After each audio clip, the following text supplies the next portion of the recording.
This project is a habitat.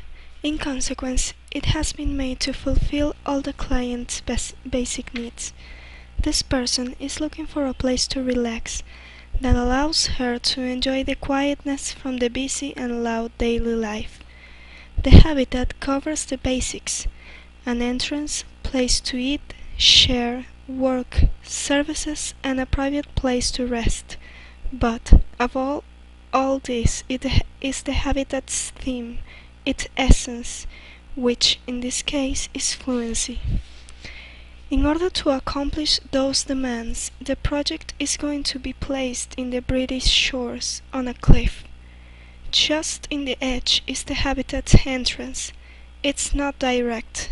The stairs system are the only possible access. They lead the person to the first level down, where the studio is located. It's closer to the entrance than other spaces due to the impersonal characteristics that come with it. It's an environment of work that should be separated from the rest of the habitat. Later, on the next level down, is the living room that occupies the center of the space. At one extreme is the kitchen and the room on the other one. The habitat's main structure is made of reinforced concrete. It consists on a single piece that embeds part of itself in the mountain in order to provide stability to the structure. The stairs and part of the surfaces are inserted into the mountain. Floors are made of wood to counteract the coldness of concrete and give some warmness to the environment.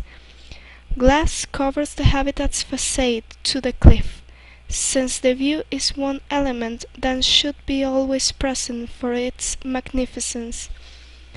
In order to follow the fluency theme, walls and other kinds of separation among different environments are almost inexistent.